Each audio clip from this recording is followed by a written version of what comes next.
December 14, 1972, Commander Eugene Cernan takes the last step on the lunar surface. Before entering the module and closing the door, he looks back at Earth and says, "We leave as we came and, God willing, as we shall return, with peace and hope for all mankind."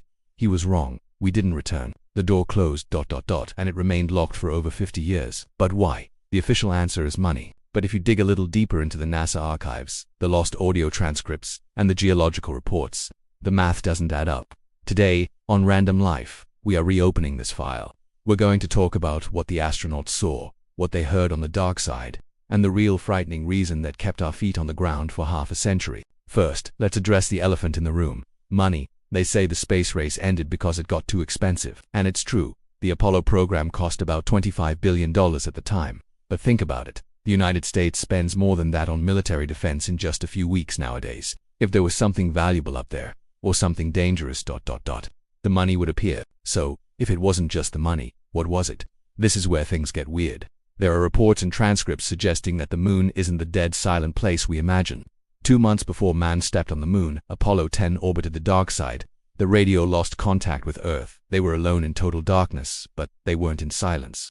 The astronauts reported hearing a sound, a type of space music, a strange whistling that lasted almost an hour. They were so disturbed that they debated whether or not to tell Mission Control, afraid they would be considered mentally unfit.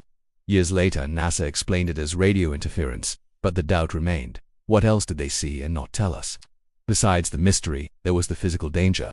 Forget aliens for a second. The moon itself is a killing machine. Lunar dust, the regolith, is sharp like ground glass.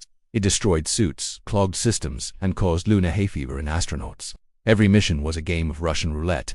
Apollo 13 proved that luck was running out. NASA realized that losing a crew live on TV would be the end of the space program forever.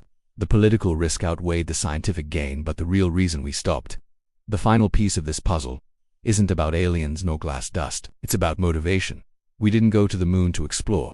We went to win. It was a war. As soon as Neil Armstrong's boot touched that gray soil, the war was over. The United States proved their rockets were better. The trophy was on the shelf. Going back, there would be like scoring goals in an empty stadium after the game has already ended. Public interest plummeted. TV broadcasts of the last Apollo missions had lower ratings than soap operas. Without an enemy to beat, the moon became an expensive, lonely desert. But remember when I said the door was locked for 50 years? Well, someone just found the key. We stopped going because there was no competition. But now, the competition is back. China landed on the dark side. India landed on the South Pole. Suddenly, the moon is no longer a trophy, it is a gas station. We discovered frozen water in the craters. Water turns into hydrogen. Hydrogen turns into rocket fuel. The moon is the stepping stone to Mars. We stopped going because the race ended. But colonization has just begun. We aren't going back just to visit this time. We are going to stay. And now I want to know your opinion. If you had the chance to board the next Artemis mission, knowing all the risks, would you go, or do you prefer to stay here on Earth watching on YouTube? Leave your answer in the comments below. If you enjoyed unraveling this mystery with us, smash that subscribe button and hit the bell. Random Life brings the universe to you, one video at a time. See you next time, or on the moon.